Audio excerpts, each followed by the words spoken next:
Mensagem do céu.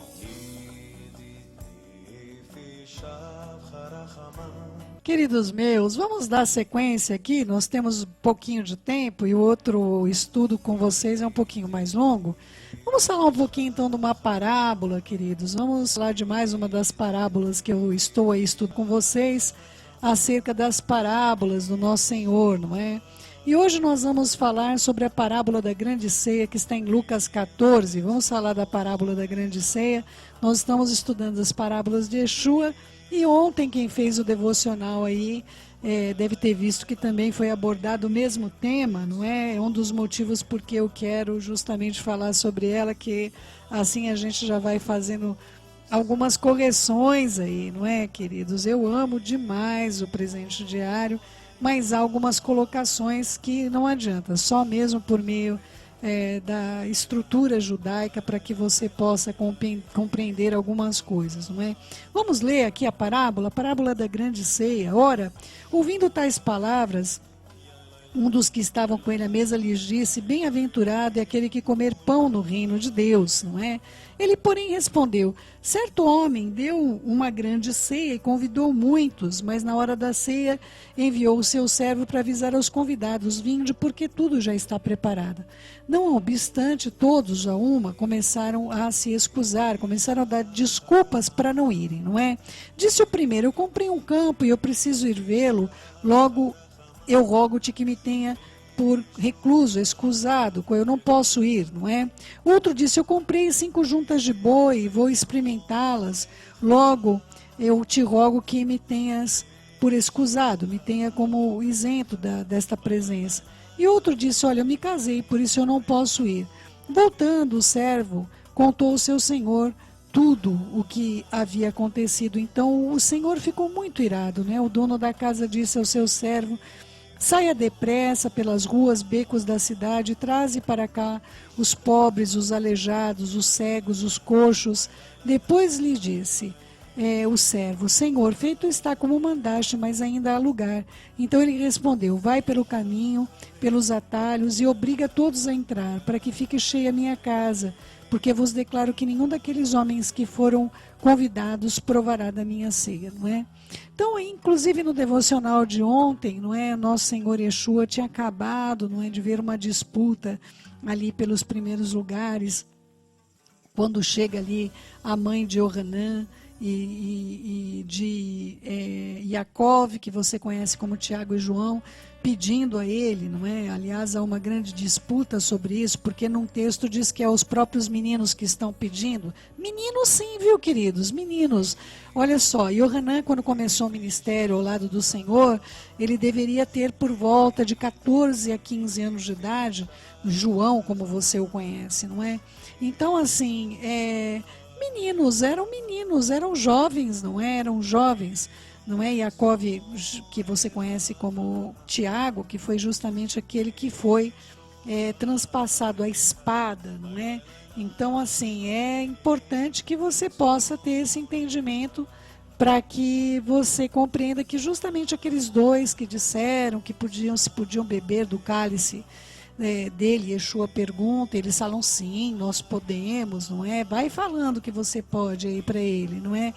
Quando ele me pergunta qualquer coisa, eu sempre respondo: Senhor, tu sabes. Aprendi com Kefa, Pedro, isso, meus queridos. Senhor, tu sabes, não é? Então, queridos, aqui, inclusive no devocional diário, vai dizer justamente isso, não é? Que Yeshua tinha acabado de passar por uma disputa dos primeiros lugares dos vários banquetes aos quais eles foram convidados, e um dos presentes aproveitou o que aparece para reforçar a crença que os judeus ocupariam um lugar de destaque no reino do céu, para responder que aquilo não tinha fundamento. E Yeshua então conta essa parábola contida desses versos. O reino dos céus é uma oportunidade imerecida. O Eterno está nos dando algo que nós não fizemos nada para receber, queridos. Nós nem o conhecíamos, não é? Quando o nosso Senhor se sacrificou por mim e por você, nós não tínhamos a menor noção de quem Ele era nas nossas vidas. Ele sacrificou por nós, ainda sendo que nós fôssemos ainda pecadores, não é? Então, olha só, menosprezar essa oferta que é dada para mim e para você é um grande perigo, não é? Só que aqui, meus queridos, vai colocar algo no devocional de ontem, dizendo o seguinte: o que fizeram os judeus naqueles dias com relação a Yeshua? Desprezar a oportunidade. Então, amados, eu queria ter assim, um certo cuidado com relação a esse conceito. É evidente que Israel, os seus líderes, rejeitaram ao nosso Senhor, mas o povo sempre amou Yeshua, queridos, não é? Não era o povo que estava lá dizendo, madeira-o, né? Prenda-o no madeiro, não é? Mate-o no madeiro. Não era o povo, não é? Ali dentro daquele espaço da Fortaleza Antônia, quem já teve a oportunidade de ir até lá, não é? Não cabem mais do que 300 pessoas, queridos, 350 pessoas. Eu acredito que é o máximo que caberia dentro daquele espaço. Então, é importante que vocês possam entender que o povo amava o Senhor. Quem odiava o Senhor era a liderança, era justamente os mestres da lei, eram aqueles que viam ao nosso Senhor Yeshua como sendo um rival de tudo que Israel não representava. Eu quero que você lembre que o próprio Shaul HaShalich, não é, o apóstolo Paulo, ele via Yeshua como uma grande ameaça ao judaísmo, não é? Porque Yeshua, ele veio trazer o entendimento da lei, ele veio significar para a gente, na verdade, como se faz, não é? O Eterno deu uma ordenança, mas as pessoas não sabem como fazer. Ele deu uma ordem, e justamente nós vamos tratar disso no próximo estudo, depois no segundo bloco, onde nós vamos estar tratando sobre amor ser um mandamento. O amor é um mandamento, porque que Yeshua disse, novo mandamento eu lhe dou, não é? Nós vamos tratar sobre isso, porque isso não é nada de novo, isso é um dos mandamentos que está na Antiga Aliança, é um dos primeiros mandamentos que o Eterno deu para que nós pudéssemos seguir. Então, assim, a importância, tanto para mim quanto para você, de compreendermos o contexto em que é tratado isso. Inclusive aqui vai dizer o seguinte, não é? Os convidados julgam-se sábios, as suas escolhas sempre encontram mais importante do que aquilo que o Eterno pede para fazer. O primeiro rejeita comparecer à festa por ter comprado um campo e precisa ir vê-lo. Que sabedoria, não? Comprar terra sem sequer conhecê-las. Queridos, eu discordo completamente, ainda mais do pensamento judaico, não é? Não teria como essas pessoas terem comprado um campo sem ter ido ver o campo. É uma mentira que eles estão dizendo. Ou seja, para poderem se escusar, dizer, olha, não conte comigo para essa celebração, eles mentem. Eles dizem, olha, eu comprei um campo e eu não reconheci ainda, eu não sei todas as suas possibilidades, todas as suas capacidades, eu preciso ver esse campo porque eu acabei de adquirir algo que eu não vi. Isso não é verdade, queridos. Um judeu não é o pensamento judaico, não é? O que eles estão dizendo aqui é uma mentira, não é? Eu comprei um campo e eu preciso vê-lo, não é? Eu preciso estar vendo esse campo que eu adquiri. É impossível isso ter acontecido, queridos. Decididamente, Yeshua está usando como exemplo algo para deixar bastante claro para todo mundo que essas pessoas deram desculpas mentirosas para não estarem nessa festa, não é? Então ele disse a primeira coisa, olha só, eu comprei um campo e eu preciso vê-lo. E Yeshua está dizendo, olha que mentira esfarrapada, não é? O outro disse que comprou bois, não é?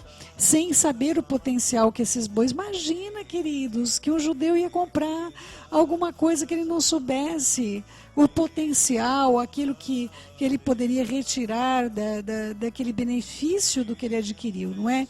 Então, e também temos ali o outro dizendo que se casou. Então eu gostaria de trazer para vocês o contexto real das desculpas que foram dadas, não é? O contexto real das desculpas que estão sendo dadas aqui por meio dessa parábola. A primeira coisa que é tratada é a compra de um campo, não é? Queridos, em Israel, eu quero que você compreenda isso com bastante propriedade, não é? As terras não podiam ser vendidas, queridos, não é? As terras pertenciam à família que foi distribuída e dada aquelas terras somente no caso, como aconteceu no caso de Ruth, lembra-se que morreu o pai dos meninos, não é? Morreu os 2 meninos, então a viúva, ela não podia estar numa situação de herança, a quem ela daria herança, não tinha mais nem idade para ter filhos. Neste caso, a propriedade passa para alguém da família que fosse resgatador, ou seja, o parente mais próximo, para que não se perdesse a herança em Israel. Então eu quero primeiramente já explicar para vocês que a falta de conhecimento da cultura judaica vai fazer com que muita gente não entenda o que está dito aqui, não é? As terras deveriam permanecer pela lei em propriedade das famílias para as quais as terras foram distribuídas, não é? Então a herança de cada família ficaria por propriedade de cada família. Claro que Israel havia passado já aqui pelo exílio babilônico, pela situação persa, posteriormente pelo Império Romano. Mas o nosso Senhor está apresentando algo aqui, queridos, que é o que acontece, não é? Ele está adquirindo um campo. Lembra que Jeremias compra um campo, queridos? Vocês lembram que Jeremias e Irmiarro, o profeta, vai comprar um campo justamente durante o período do exílio babilônico, que todo mundo fala, que loucura é essa que você está fazendo? E ele compra de um parente. Ele vai comprar as terras que são de um parente, para declarar o quê? Eu estou declarando com a compra desta propriedade, que eu estou remindo a propriedade, ou seja, eu estou tomando a posse de um terreno de um parente meu, para ser como sinal diante de vocês, que aqui na terra de Israel, novamente haverá campo e haverá colheita, haverá propriedades estabelecidas pelos seus próprios moradores, e é desta maneira que Israel deve ser. Então Yeshua já começa a mostrar o tipo de coisa. Por que a pessoa está escusada? Porque ela não está fazendo o que ele mandou, não está falando o que a lei diz. A lei deixa muito claro que a propriedade não poderia ser tratada desta maneira. A propriedade ficaria em posse das suas tribos. Então Yeshua já começa a mostrar uma condição de uma maneira que tudo já estava completamente errado. Ou seja, olha, eu vou pedir para o Senhor me deixar escuso, além de eu contar uma mentira, que eu comprei um campo que eu não vi, nem sei onde ele está, ainda eu vou declarar para o Senhor meu total afastamento da tua lei, meu total afastamento daquilo que o Senhor mandou que eu fizesse, não é? A segunda expressão, não é? Fala justamente das 5 juntas de bois, não é? Ou ele diz o seguinte, olha, versículo 19 de Lucas 14, eu comprei 5 juntas de bois, não é? Eu comprei 5 juntas de boi e eu não posso estar lá presente porque eu vou ter que estar ali vendo juntamente para saber se esses animais me servem, não me servem, não é? Por exemplo, imagina, eu comprei, mas eu não vi, não é? Eu não sei se os animais são velhos, eu não sei se esses animais servem, não servem, não é? Interessante, queridos, essa questão do 5, não é? O 5, ele vem justamente como uma doação do Pai sobre as nossas vidas, não é? O valor da letra Rai, não é? Da letra Re que nós vemos aqui, que justamente a gente tem tratado como a vida, não é? Mas a gente vê que os sacrifícios, não é? As coisas proeminentes do Eterno, não é? Por exemplo, se alguém roubar um boi ou uma ovelha, abater ou vender, cada boi teria de pagar 5 bois, não é? Está em Êxodo 22:1 isso, não é? O sacrifício pacífico, não é? Inclusive, eram de 5 carneiros, 5 cordeiros, não é? Nós vamos ver em vários momentos onde a colocação sempre vai ser esse número, um número que o Eterno separou de um modo sublime, de um modo que todos os contextos fossem dessa maneira. Nós vemos ali em 2 Crônicas 35:9, não é? O sacrifício do Pêssar, foram 5.000 cordeiros, não é?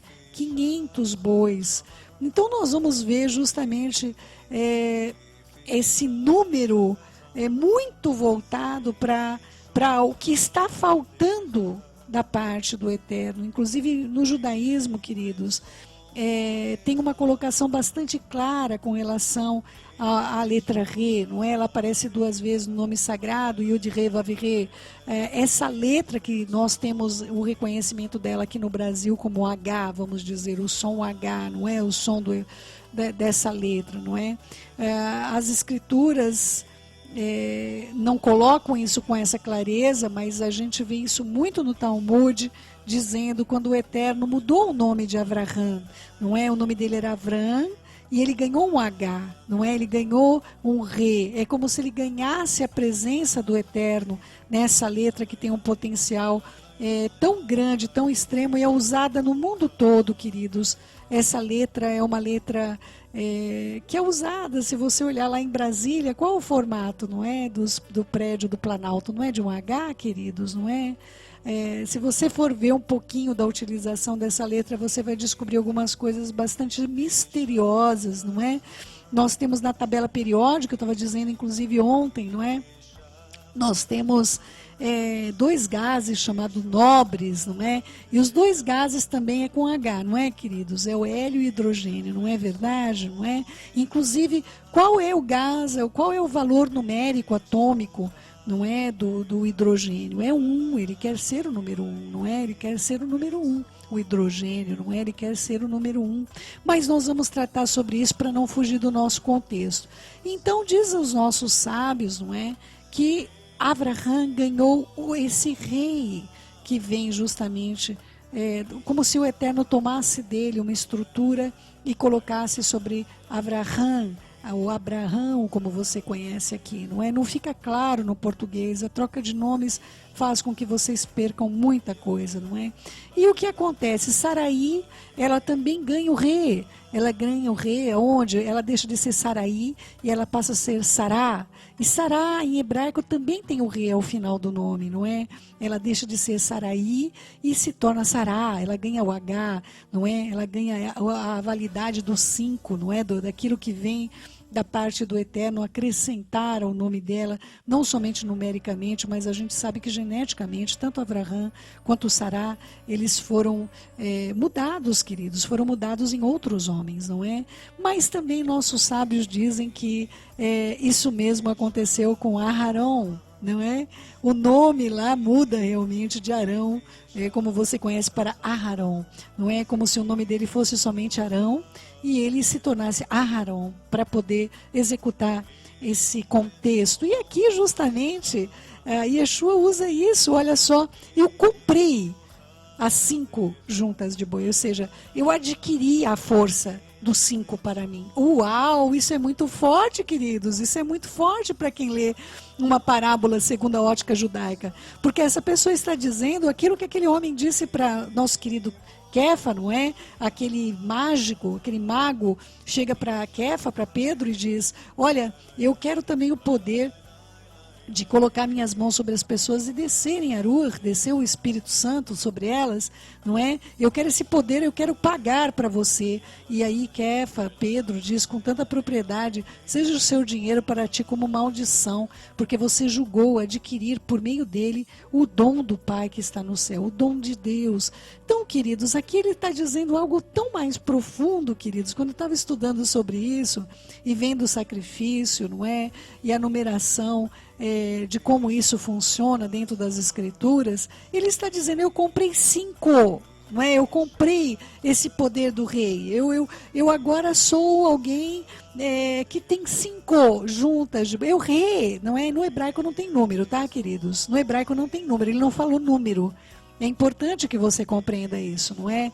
Ele não falou número aqui, tá bom? Quando ele diz, o primeiro diz assim, não é? Eu comprei um campo, não é? Ele vai usar errado.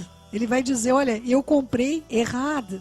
Eu comprei errado. Eu adquiri um. Eu adquiri um. E aí ele vai dizer justamente o campo, ou seja, eu adquiri a propriedade do uno, eu adquiri a propriedade errada. Adonai o quê? Errado. Ou seja, o Eterno é um. Não é? Nosso Deus é um. Não há outro que, segundo, que possa se juntar a ele. Então ele vai dizer, eu comprei um, e o segundo vai dizer, eu comprei 5, não é? Você comprou errado, mas eu comprei o rei, não é? Então eu comprei o rei, e agora, queridos, isso é tão sério no hebraico, você lendo isso, comprei o rei. Gente, como é que pode alguém falar uma coisa dessa, não é? Eu comprei o rei, não é? Então o primeiro vai dizer que comprou errado como um campo, e o segundo comprou o rei como 5 juntas de boi, não é? Então, assim, ele não usa um termo que é próprio para que nós compreendamos a gravidade do que ele está dizendo. E o terceiro vai dizer também sobre a lei. O terceiro vai usar a lei dizendo que se casou e por isso eu não posso ir, não é? Então, dentro de Israel tinha uma lei que a pessoa, quando se casasse, não é? Ela deveria ter um ano para viver com a sua esposa, não é? E ali procriar, não podia nem ir para a guerra, não é? Tinha de deixar a sua herança, tinha um ano para poder estar, não é? Como diz as escrituras, estar podendo dar alegria para a esposa, para que ela pudesse ser justamente feliz de ter um filho, não é? Mas Salmos 19:5 diz o seguinte: qual como noivo sai dos seus aposentos e se regozija como herói a percorrer o seu caminho? Mas em Joel diz o seguinte, em Joel 2:16: congregai o povo e santificai a congregação, ajuntai os anciões, reuni os filhinhos e os que mamam, sai o noivo da sua recâmara e a noiva do seu aposento. Ou seja, o nosso Senhor Yeshua vai arremeter justamente para Joel, sobre o tempo do fim, dizendo, queridos, nesse tempo, você não vai poder usar a lei para dizer, me deixa fora disso, eu estou cumprindo a lei. Queridos, com relação ao que nós estamos por ver, com relação à festa das bodas do Cordeiro, não existe lei, porque a própria lei já está dito contra, não é? Congregai o povo e santificai a congregação, ajuntai os anciões, reuni os filhinhos, os que mamam, sai o noivo da sua recâmara e a noiva do seu aposento. Então é muito mais profundo isso, queridos, do que nós vemos. Ele está dando uma desculpa, tendo conhecimento do texto como todo judeu. Ele vai dar uma desculpa de dizer, olha, estou cumprindo a lei, sendo que existe uma exceção da lei, que é a volta do Messias. Existe uma exceção da lei, não é? A lei deve ser cumprida até que aconteça um evento sublime. E o evento sublime é que o nosso Senhor Yeshua venha e nós temos de nos ajuntar a Ele, não é? Não importa se nós nos casamos, não importa o que nós fizemos, nós temos de estar voltados para esse grande ajuntamento. E aí o que acontece? Aí o Eterno vê aquelas pessoas dignas, não é? Pessoas as quais Ele tratou geneticamente, cuidou, mudou a genética desse povo, não é, queridos? Eu costumo dizer a você que eu não vejo de modo nenhum, entenda isso, não é uma discriminação de maneira nenhuma, mas eu não consigo ver Ismael e ver justamente a Isaac como irmãos, Yitzhak, não é? Ismael, ele é filho do incircunciso Avrão, não é? E nós vamos ver, no caso, Yitzhak, Isaac, sendo filho do circunciso Avraham, não é? Olha só, Ismael é filho do incircunciso, não é? Mas nós vamos ver justamente o nosso Yitzhak, Isaac, filho do circunciso. Nós vamos ver uma mudança genética na vida de Sará, que todos sabem, ela não tinha mais regras, ela não tinha mais menstruação, já havia passado muito da menopausa, não é? Pelas palavras dela mesma, pelas próprias palavras dela, eles já não mantinham relações sexuais. Ela ri, o que ela ri, quando ela ri, ela diz, eu vou voltar a ter prazer sexual, ou seja, eles já não mantinham relações sexuais, não é? E nós vemos depois da morte dela, Avraham ainda tendo filhos com Quetura, não é? Então, algo mudou geneticamente na vida dos patriarcas, queridos. O Eterno trouxe o rei sobre eles, não é? Um rei que não pode ser adquirido, não pode ser comprado, nem com juntas de boi, nem com grandes ostentações e tudo mais, não é? Estamos na geração ostentação, tudo é ostentação agora, não é, queridos? Coitada dessa nossa geração terrível, não é? Mal sabem que é miserável, pobre, cego e nu. Então, amados, é importante que vocês possam compreender que então o Eterno vai chamar a todos, vai chamar os aleijados, os cegos, os coxos, os feridos, aqueles que não enxergam, vai chamar aqueles que mancam, vai chamar aqueles que têm problemas, e 1 milhão de problemas, inclusive genéticos mesmo, não é? E ele disse, quando ele trouxe, ele fala, olha, eu já trouxe todos e ninguém ainda tem espaço na mesa. O que o Senhor quer que eu faça? E ele diz, você então vai e obriga. E aqui é uma parte interessante, não é? Que nós encontramos aqui. Essa palavra obriga, queridos, não é bem como está aí, obriga, não é? Imagina, obriga, trazer a força, não é? Mas aqui é justamente aquele texto que vocês já devem ter ouvido falar, quem não vem por amor, vem por dor, não é assim? Que vocês já ouviram falar isso aí? Já ouviram, vai, fala a verdade para mim, que vocês já ouviram alguém falando sobre isso, não é? Nós vamos entrar no apoio cultural, queridos. A gente já volta para concluir isso aqui. Meus queridos, eu invadi o apoio cultural, não tem jeito, está programado, aí vocês não ouviram, não é? Não ouviram aí o finalzinho da explanação do nosso contexto aqui. Hoje ficou extenso esse curso, queridos, não é? Sobre essa parábola, por essa parábola, mas eu já estou no finalzinho, não é?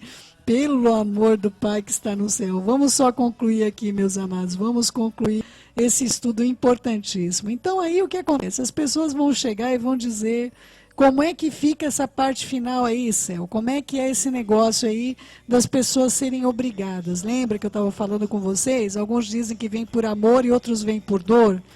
Queridos, todas as vezes que nós podemos orar por aqueles que nós amamos, agora o Eterno vai atrás deles.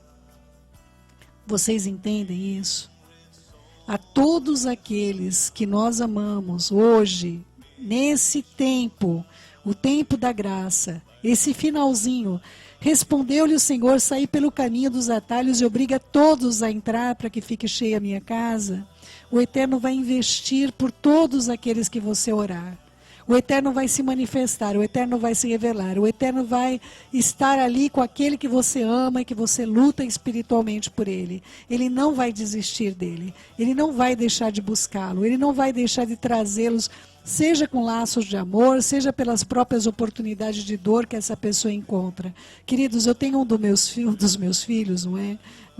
Ele chegava a dizer para mim assim, mãe, para de orar por mim, pelo amor de Deus, não é? Porque quando qualquer pessoa pode fazer coisas erradas, eu não posso. Se eu fizer, um monte de coisa ruim acontece na minha vida, não é? Esse é o poder de uma mãe que ora, de uma esposa que ora, uma irmã que ora, uma filha que ora, não é? Esse é o poder que o Eterno trouxe na nossa geração, de nós podermos ser intercessores. E hoje nós podemos usufruir isso. No período da graça, nós podemos usufruir disso. Eu desejo de coração que essa parábola tenha falado fortemente ao seu coração. Tenho certeza que não é como você pensava, mas é importante que vocês possam saber. E aí a conclusão, não é? Uma conclusão que vem ali, de que eu declaro que nenhum daqueles homens que foram convidados provará da minha ceia. Lamentavelmente, queridos, por causa da liderança de Israel ter recusado o Messias, acabou se fechando os olhos para o próprio Israel, não é? Os seus líderes não deixavam com que o povo tivesse conhecimento, assim como hoje a maior parte das pessoas não tem entendimento da verdade, porque toda liderança no mundo não mostra a verdade. Então o povo não vai saber nunca da verdade, queridos. Então, assim, importante vocês compreenderem que mesmo no endurecimento de Israel, que partiu deles isso, não é? Sempre houve um remanescente salvo, sempre houve aqueles que não deixaram o Deus de Israel, não é? E que nós possamos deixar de ser esse dedo em riste, dizendo que Israel é isso, Israel é aquilo, porque o Eterno disse, bendito aquele que te abençoar e maldito aquele que te amaldiçoar. Que nós possamos orar por Israel, que haja paz em Jerusalém, aliás, é um dos mandamentos, que haja paz em Jerusalém, que nós possamos orar pela paz em Jerusalém, que é a cidade que carrega do nome do Eterno, não é? E assim, meu querido e minha querida, possamos nós termos a humildade necessária, queridos, para sermos aqueles que não importa como é que está indo. Você está indo manquinho para a ceia? Bem-vindo.